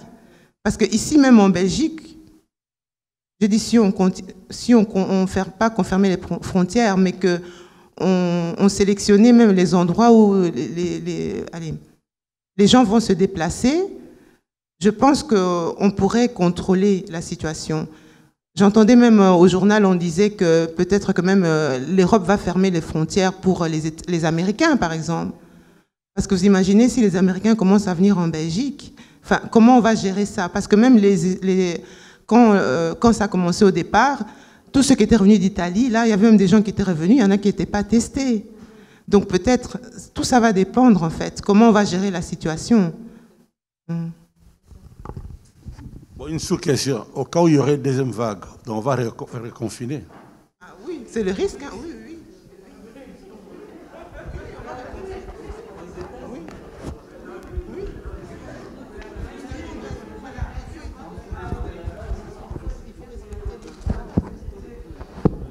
Je pense que nous avons tous une mauvaise expérience avec les confinements, mais pour éviter ça, tout le monde doit essayer de respecter les mesures et il n'y aura pas ça. Donc tant que, comme je dis, il n'y a pas une immunité collective qui reste faible, donc quand on parle de vagues, il faut voir vraiment comme ça, comme une vague, quelque chose qui fait comme ça.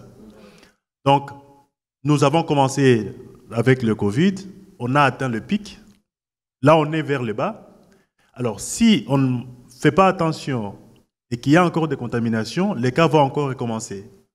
Ça va encore augmenter, c'est ce qu'on est en train d'appeler deuxième vague. C'est-à-dire qu'il y aura de nouvelles contaminations qui vont commencer. Les nombres risquent encore d'être très importants. On ne sait pas jusqu'où ça pourrait aller. C'est pourquoi on dit on ne relâche pas les mesures. Jusqu'aujourd'hui. Pourquoi? Parce que, comme on parle beaucoup des vaccins, il n'y a pas une immunité que nous avons.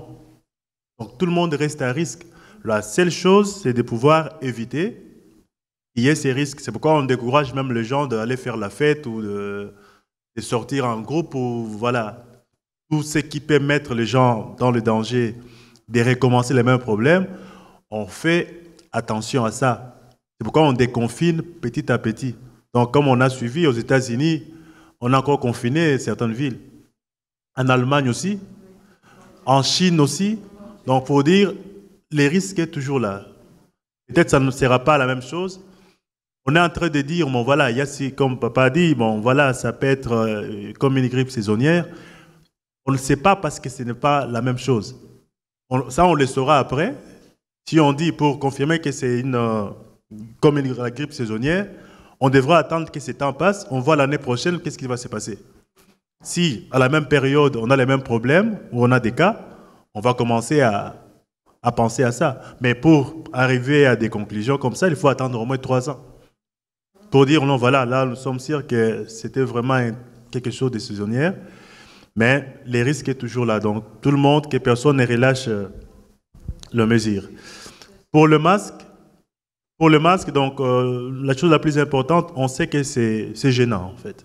Ça gêne, on n'est pas habitué. Si on ne veut pas trop utiliser des masques, il faut la distance comme nous ici. À partir du moment où on peut rester comme ça, le masque, on n'a pas besoin. On n'a pas vraiment besoin. Mais si on va rester dans le groupe proche, tout le monde a besoin de masque. Et on doit aussi couvrir le nez. Parce que les sécrétions, ce n'est pas que par la bouche. Essayez de voir quand quelqu'un peut éternuer. Éternuer, juste vous allez voir même au niveau du nez ce qui va se passer. Il y a une communication directe entre le nez et la bouche. Oui. Donc on couvre même le nez. Donc on insiste là-dessus. C'est pourquoi on a dit les masques ne mettez pas ici parce que c'est un peu stylé peut-être, mais ça n'aide pas beaucoup. Ouais. Peut-être je vais répondre à la question et puis on va peut-être rajouter après. Les collègues vont me compléter. Pour le vaccin, comme je dis, il y a du business derrière. Il y a la course à la montre. Ce n'est pas pour autant dire qu'il y a la course et on va dire directement on a trouvé un vaccin parce que ça doit être prouvé. C'est pourquoi on commence par faire les essais cliniques. C'était le cas même pour le VIH. Pour le VIH, d'abord, les traitements, d'abord, et puis le vaccin. Le vaccin, c'est pour l'immunité, les traitements, c'est pour vraiment soigner. On va avancer avec les deux. Soit on trouve un médicament qui est efficace pour traiter, soit on combine ça avec un vaccin. Pour la composition du vaccin, c'est obligatoire. Tout simplement, et les grands publics, des fois, n'est pas au courant qu'est-ce qui est contenu. Parce que quand même, on va expliquer à certains, pour dire il y a quoi comme composition là-dedans, ça sera encore très difficile à comprendre. Parce qu'on va dire il y a des molécules, on a mélangé ça et ça. Il n'y a que les scientifiques qui peuvent faire un débat là-dessus. Parce qu'ils comprennent au moins de quoi il s'agit. Mais ce qui est de la composition, je pense, ce sont des formules chimiques en fait. On va donner toute une molécule, on a mélangé ça et ça et ça, des légions chimiques comme ça, comme ça. Si tu comprends la chimie, ça va aller vite. Mais à partir du moment où même la chimie est déjà compliquée, donc on ne pourra pas comprendre beaucoup de choses si ce n'est que les explications telles qu'on les donne par les personnels qui sont mieux placés, le médecin et les autres qui peuvent rassurer. Mais même nous-mêmes, on ne sait jamais qu'est-ce qu'il y a dans des vaccins, à part cette formule qu'on nous donne. Donc c'est un secret des labos. C'est pour éviter les spéculations comme quoi on fait ça pour arrêter pour que les gens soient stériles. Ouais. Les spéculations, là, il y aura toujours. Il y aura en tout cas beaucoup. Avec les réseaux sociaux, on ne va jamais s'empêcher de ça. Donc il faut, comme on dit, il faut prouver les esprits. Donc aller un peu voir, tester, se rassurer de ce qui se passe. S'il y avait encore une question, non, je pense.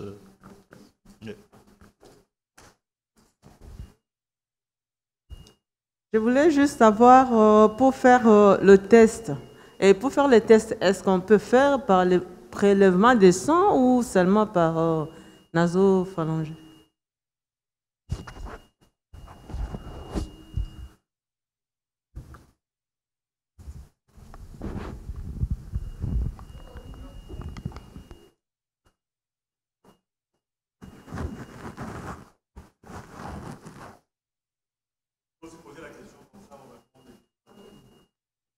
Merci, docteur, parce que quand j'ai témoigné, j'ai oublié mes documents des résultats des tests. Quand je fais, c'est ça, tout ça. Et après, il m'avait dit, c'est bon, ils m'ont fait les radios, des scanners, tu n'as rien. Après cela, il me recommande 18 séances de kiné parce que j'étais bloqué mon cou. Je ne bougeais pas. Donc, jusqu'à maintenant, j'ai fait des kinés chaque semaine. Alors, je voulais demander pour moi-même s'il y a des séquelles après, parce que je ne sais pas, parfois, les coups qui me font mal. Et là-bas, ils ont dit c'est bon. C'est ça que je voulais un peu demander. Je voulais demander pour les enfants au mois de septembre. Moi, comme ils ont commencé l'école ici, j'ai demandé les médecins chez nous là-bas, est-ce que je peux envoyer mes enfants à l'école? Le médecin a dit, moi, je n'envoie pas les miennes. Si tu peux le faire ou tu ne peux pas. Moi, j'ai dit, Alors, j'ai appelé l'école, j'ai dit, mes enfants, ils vont continuer à faire les cours comme ils faisaient pendant le confinement. Ils ont accepté. Maintenant, je demande, est-ce qu'au mois de septembre, je peux envoyer les enfants ou je reste avec les enfants à la maison? Merci. Je vais d'abord répondre à la question de maman Ruth. Voilà, concernant en fait s'il n'y avait pas un test sanguin, parce que c'est vrai qu'au niveau du frottis nasopharyngé, c'est assez contraignant, donc même quand on le fait, il y a beaucoup de patients qui ont un réflexe de vomissement, c'est très très désagréable. Mais en fait, ce qu'on peut faire, mais pour l'instant en fait, on ne sait pas comment interpréter ça. Donc, on peut faire des sérologies, au fait. Donc, des sérologies vont nous montrer, au fait, que juste si vous avez développé ou pas des anticorps au Covid-19. Mais le tout, au fait, si par exemple ça revient positif, on voit que vous avez des anticorps, soit ça veut dire que vous avez fait le Covid-19, soit vous êtes en train de le faire. On ne sait pas le savoir, parce que ça veut juste dire que vous avez réagi contre le Covid-19, mais on ne sait pas le dater. Mais on ne sait pas dater, vous comprenez, hein? Parce que, voilà, on ne sait pas dater à quel moment vous avez fait le Covid-19. Est-ce que c'est quelque chose d'ancien et c'est juste les traces de votre défense contre le Covid-19 ou c'est quelque chose qui est en train de se passer maintenant, en fait? Donc, mais là, c'est encore, en tout cas, dans les laboratoires, on doit encore spécifier s'il s'agit des anticorps anciens ou c'est des anticorps qui sont actuels. Nous, en tout cas, dans notre hôpital, pour l'instant, on peut vous dire si vous avez développé des anticorps, oui ou non. Mais on doit encore arriver à une étape supérieure pour dire si c'est des anciens anticorps ou des nouveaux anticorps. Anciens anticorps, ça veut dire que vous avez fait l'infection, et nouveaux anticorps, ça veut dire que vous êtes en train de faire l'infection. Mais dans tout ça, même si quelqu'un n'a pas d'anticorps, ça ne veut pas dire spécialement qu'il n'a pas été en contact avec le Covid-19. Donc voilà, donc jusqu'à présent, on ne peut pas dire que parce que c'est négatif, que ça veut dire que vous ne l'avez pas fait. Donc le test sanguin peut être quelque chose qui nous oriente, mais à l'heure actuelle, on ne peut pas l'interpréter à 100% en disant que si vous avez les anticorps, vous avez fait le... Enfin, si vous avez les anticorps, vous avez fait le Covid, mais on ne sait pas dire si c'est maintenant ou avant. Mais si vous n'avez pas d'anticorps, ça ne veut pas dire pour ça que vous ne l'avez pas fait. Parce qu'on a eu un cas d'un patient qui n'avait pas d'anticorps, mais qui avait fait sur le plan clinique. Ça, c'est déjà un élément. Ça, c'est pour au niveau sanguin. Ce que nous, on a développé au fait, chez nous, mais je pense que c'est encore dans le cadre d'une étude au fait, qui doit être publiée, mais ce n'est pas encore vraiment répandu. Ce que, au fait, au lieu de faire le frottis par donc nasopharyngé, donc via le nez, ils le font via la bouche, qui est moins désagréable. Et alors, après, ils l'envoient au laboratoire pour qu'on regarde, on regarde au microscope pour voir si on voit des virus, des cultures du virus, au fait. Mais voilà, tout ça, pour l'instant, ce n'est pas vraiment le cas. Donc, test sanguin, oui, ça existe, les sérologies. C'est pour ça que vous entendez beaucoup de gens qui disent « Oui, j'ai fait la sérologie, j'ai des anticorps Covid, donc je ne vais plus faire le Covid. » Ça, je pense qu'on ne peut pas s'avancer à dire. Je pense que c'est un très, très mauvais calcul. Le test sanguin et que la personne a des anticorps, est-ce que c'est nécessairement le Covid ou la personne peut avoir autre chose? Moi, je pense que ça veut dire que la personne a été en contact avec ça, mais elle a pu être peut-être asymptomatique aussi. Ça veut dire juste qu'elle a eu un contact avec le Covid-19, mais de là après à dire que voilà, il est protégé, moi, franchement, je ne m'aventurerais pas à dire ça. Répondre à la question de tout à l'heure pour vous demander si on prend la température là. On utilise le thermomètre laser, qu'on appelle thermoflash. On l'a développé déjà avec beaucoup de maladies infectieuses, avec Ebola.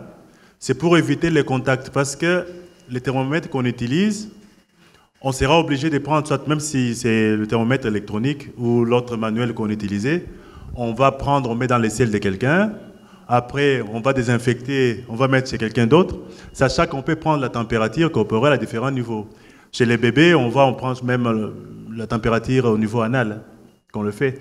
Mais thermomètre laser, ici, c'est une technologie pour faciliter ces genres de choses et protéger pour éviter les contacts. Donc on le fait à distance et la personne, on peut faire autant de personnes, on gagne aussi le temps. On peut faire beaucoup de personnes en même temps et on n'a pas de problème pour désinfecter, pour changer, pour faire quoi. Donc c'est comme ça que je peux répondre. Pour les pommes des enfants, je vais dire pour l'école, vous allez remarquer qu'il n'y a pas une obligation aujourd'hui, même au niveau de l'État belge, de dire vous devez. Mais on a ouvert l'école pour tout le monde. S'il y a un parent qui estime qu'il ne peut pas envoyer son enfant, je pense que c'est la plupart des cas, s'il dit qu'il ne va pas envoyer, il n'y a pas une obligation là-dessus. Moi, par exemple, j'ai envoyé ma fille à l'école. Elle continue à étudier jusqu'à ce qu'ils vont terminer la semaine prochaine. Je n'ai pas trouvé ça un problème. Donc ça dépend de votre conviction. Certainement qu'il y a la peur aussi. Il y a la peur pour dire à l'école, on ne sait pas comment les choses se passent. Mais on va rester avec cette peur jusqu'à quand? On est obligé à un moment donné de vivre aussi. De mener une vie qu'on peut appeler normale. Même si ça ne sera pas comme avant, mais au moins on a essayé de déconfiner, même maintenant, parce que si ça ne dépendait que des scientifiques ou des virologues, on serait toujours en confinement jusqu'à aujourd'hui. Même à la fin de l'année, même pendant 2 ans, jusqu'à ce qu'il y aurait 0 cas. Si ça ne dépendait que vraiment de l'aspect scientifique et de virologues. Donc, on doit vivre, on doit apprendre à vivre avec, et tout en mettant en avant les mesures de prévention. J'ai dit, si on confinait pendant une année, papa Amos, il allait réclamer pour dire on en a assez, quoi. Parce que mais voilà, c'est pour dire, ça dépend de votre conviction, mais si ça arrive, c'est vrai que septembre, on ne sait pas ce qui va se passer, mais pour le moment, s'il faut envoyer les enfants à l'école, parce qu'ils sortent quand même pour jouer avec les autres. Ils sortent quand même pour aller dans des endroits en contact, donc à l'école aussi, les risques zéro, il n'y a pas. Donc, à un certain moment, il faut lâcher prise. Parce que plus on a la peur, plus on va rester même dans la maison, on ne va jamais sortir. Il y a des gens qui ne sortent même pas de la maison. Il est toujours là, enfermé. On se cagoule comme pas possible. Juste pour sortir, on a même la peur d'entrer dans un magasin. Mais on doit manger. On doit faire des courses, on est obligé. Donc, il faut lâcher prise en faisant attention, en prenant les précautions qu'il faut et continuer la vie normale. Merci beaucoup. Le temps nous presse. On va prendre l'avant-dernière question ici auprès de Maman Sonia. Et j'aimerais juste informer au peuple de Dieu et ceux qui nous suivent aussi en ligne que vous pouvez toujours faire parvenir vos questions au chef de classe. Et les chefs de classe peuvent toujours parvenir les questions au personnel de santé et vous aurez des réponses individuelles. Merci. Merci. Docteur, pourriez-vous nous parler un peu du traçage humain qu'on a mis en route pour la maladie. Et puis, oui, pour la maladie. Et puis, ok.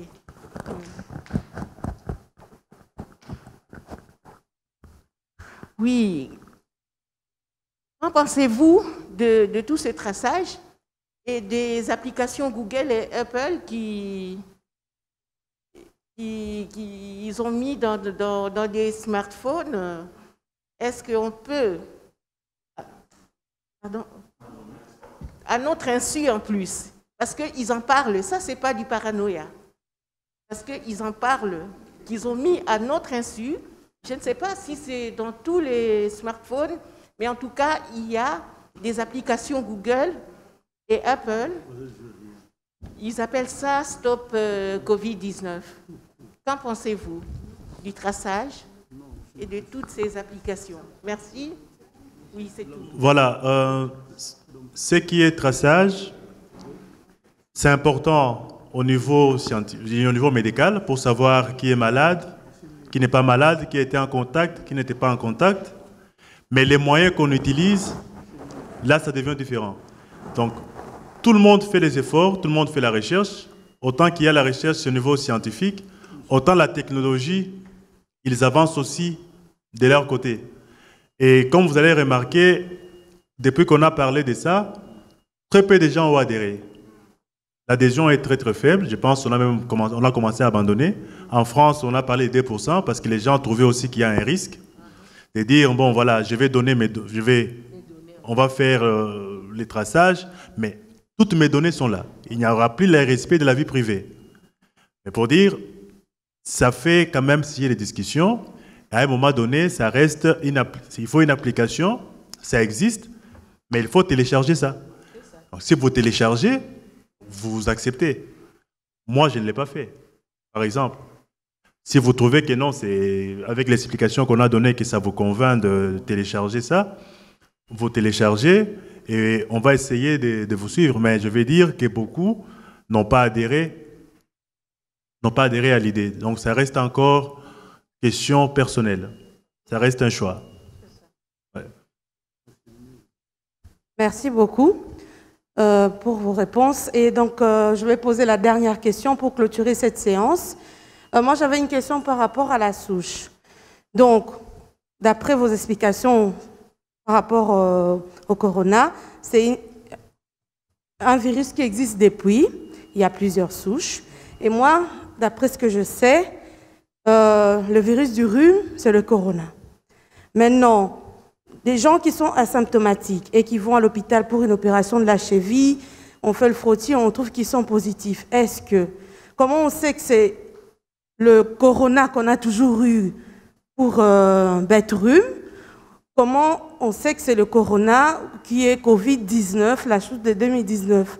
Comment est-ce qu'au niveau du laboratoire, je ne sais pas, comment ils arrivent à voir ça pour ne pas qu'on dise que quelqu'un qui est symptomatique vient, on dit ah, vous êtes corona sans symptômes, que ça soit vraiment la souche qui pose problème maintenant. Voilà, c'est ça ma question. Merci. Bon, je vais répondre et pouvoir compléter. Je vais te répondre directement parce que tu es du domaine médical. Pour confirmer un diagnostic, il y a des tests qu'on fait spécifiques à telle pathologie. Lorsqu'il va s'agir de Covid, il y a les tests spécifiques pour Covid. Lorsque ces tests s'avèrent positifs, on confirme c'est le Covid. Si c'est autre chose, on te dira que c'est autre chose. Donc, il n'y aura pas la confusion, c'est au niveau de symptomatique, mais sur le plan laboratoire ou sur le plan des examens qu'on fait, on sait distinguer les deux. Et on peut préciser que non, il s'agit de ça et pas de ça. Et ça arrive au niveau de ce qu'on appelle diagnostic différentiel. C'est pour dire on peut avoir les mêmes symptômes, nous deux, mais au final, on ne souffre pas de la même maladie. Donc, c'est l'important des laboratoires pour essayer de distinguer ou de donner plus de précision. Merci. D'où il faut faire un test. Je ne sais pas si la question a été posée parce que j'étais absente, excusez-moi. Est-ce que la personne qui a présenté tous les symptômes peut encore refaire la même maladie ou avoir les mêmes symptômes encore plus tard? C'est possible? Merci.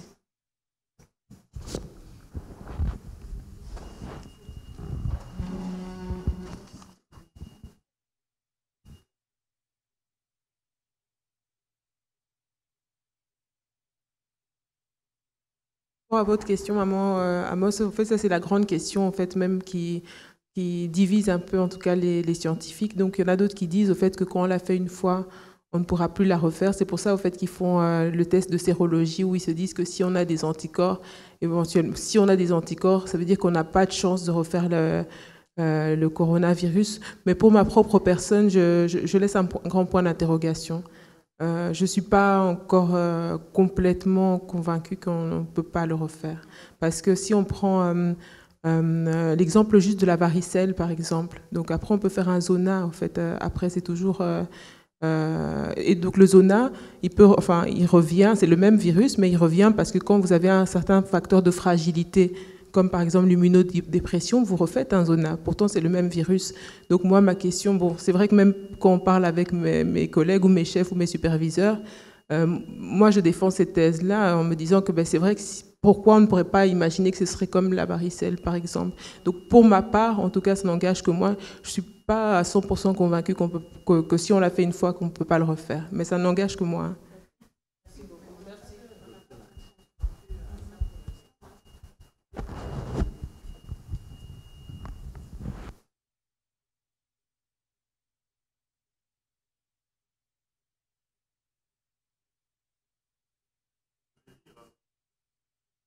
Vous remarquerez que par rapport à certaines questions, on reste aussi assez vague. On ne peut pas s'avancer pour donner des précisions. On donne des orientations et des idées à notre niveau, parce que même au niveau de spécialistes, de virologues, il se pose encore beaucoup de questions, étant donné que la maladie est découverte récente. Tous les scientifiques sont là-dessus pour comprendre un peu plus de cette maladie. C'est comme ça que vous verrez même au niveau de port des masques. Avant, on avait dit que ce n'est pas important pour tout le monde. Après, on a changé. Il y a eu même au niveau de traitement avec les anti-inflammatoires, il ne faut pas prendre ibuprofène, et ainsi de suite. Donc, les découvertes, on continue à faire les recherches. Il y a eu un moment donné avec la chloroquine. On avait dit, on ne fait pas. L'OMS a même déclaré retirer. Et puis après, on a remis. Donc, il y a encore beaucoup de tâtonnements qui sont là, mais parce que c'est encore trop tôt pour donner certaines confirmations.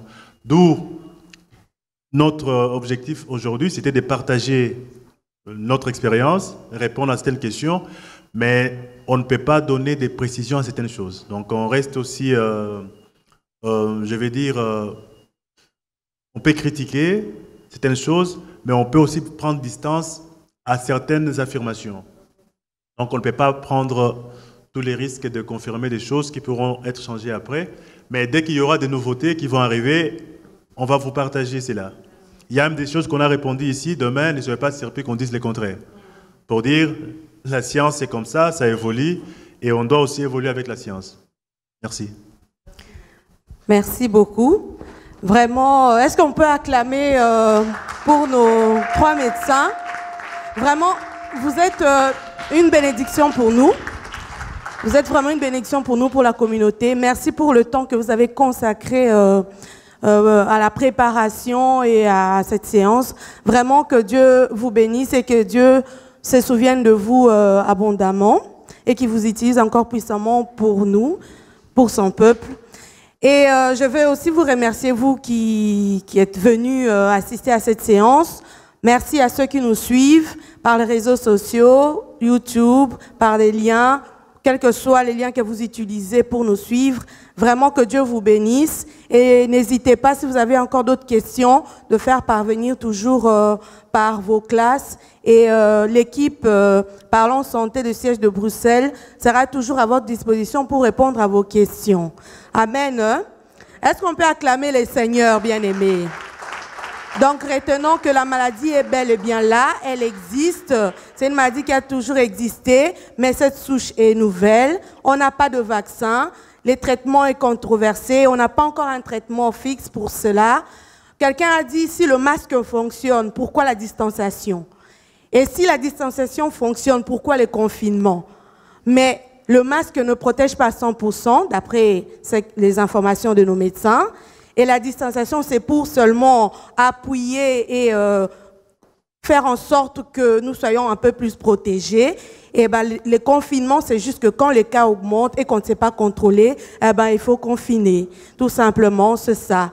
Éviter les informations des spécialistes des réseaux sociaux. L'équipe est là pour vous répondre et ensemble, nous allons avancer. Ensemble, nous allons s'adapter. Ensemble, nous allons vaincre par les gestes barrières, par les gestes barrières, par les conseils et en suivant aussi l'évolution et aussi par la prière parce que c'est Dieu qui guérit. Parce qu'il y en a qui sont morts, ils sont morts. Nous, Dieu nous a épargnés, c'est parce qu'il est Dieu et il est celui qui mettra fin à toute chose. Parce que s'il est mort à la croix, eh ben, il est mort avec le Covid et nous vaincrons ensemble. Amen. Hein? Amen. C'est une maladie qui fait peur. C'est une maladie pour le moment, on ne sait pas guérir, mais il y a un guérisseur qui a toujours existé, qui existe toujours. Son nom est Jésus-Christ de Nazareth. Alors pour clôturer cette séance, je vais donner la parole aux parents. Je ne sais pas si les parents ont quelque chose à dire pour clôturer et pour bénir le peuple de Dieu. Merci, Papa Amos. Merci bien. Je vais permettre d'enlever les masques, bien que quoi que ce soit obligatoire. Et j'ai compris maintenant qu'il faut aussi protéger les nez. Néanmoins, nous voulions réitérer les remerciements pour l'équipe des Parleurs Santé, principalement aux médecins qui ont pris le temps de préparer cet entretien, cette conférence, et qui vraiment s'y mettent aussi pour pouvoir protéger la communauté par rapport à tout ce que nous sommes en train de vivre, parce que nous sommes dans un endroit de prière. Il y a certaines personnes qui sont plus emportées par la spiritualité. Ils ne tiennent pas beaucoup compte de ce qui est réel, qui est scientifique, qui est vraiment du commun des mortels. Donc nous voulions, au-delà de la prière, savoir que nous devons aussi respecter les règles. Donc comme dit les règles, les barrières, tout ce qu'il y a comme instruction pour se protéger contre la maladie. Parce que même dans la Bible, il est écrit, si on te dit que cet aliment a été sacrifié aux idoles, et tu dis que je vais manger quand même, et je vais prier, tu mourras. Parce que tu as été averti. Si tu n'étais pas averti, tu pries, là tu seras sauvé. Donc on nous a avertis pour que nous puissions aussi prendre des précautions pour ne pas tomber dans les pièges. C'est vrai que la maladie, comme venaient de le décrire les médecins, la maladie est réelle, que ce soit en Afrique, que ce soit en Amérique, que ce soit en Asie, en Océanie, en Europe, la maladie est partout. Et comme c'est invisible, disait un président, nous sommes en guerre. Donc la guerre continue. Donc nous allons reprendre au fur et à mesure nos activités, mais en tenant compte de toutes les instructions telles que ça nous a été donné. Ceci étant, nous voulons clôturer la conférence, donc la soirée, et nous allons nous mettre debout pour prier.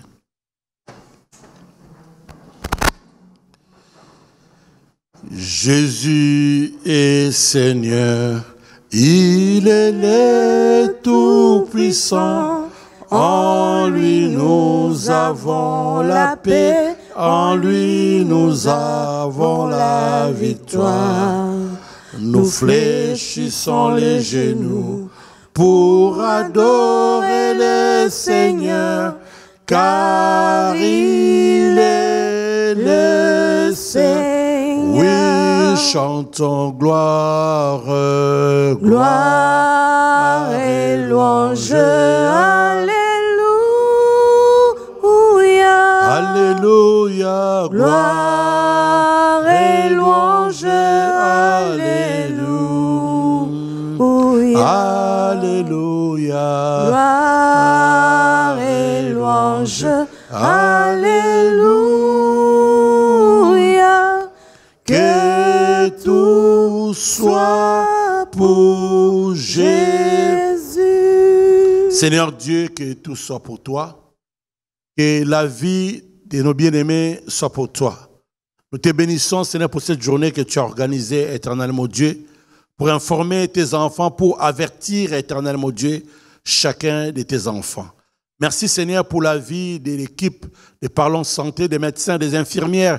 Tous ceux sont impliqués, éternellement Dieu, pour que nous ayons cette séance. Que tu les bénisses encore abondamment, éternel Dieu, parce qu'il est écrit, Dieu aime ceux qui donnent avec joie, sans contrainte ni tristesse, et Dieu est capable de vous combler de toutes sortes de grâces. Merci de déverser encore des grâces particulières dans leur vie.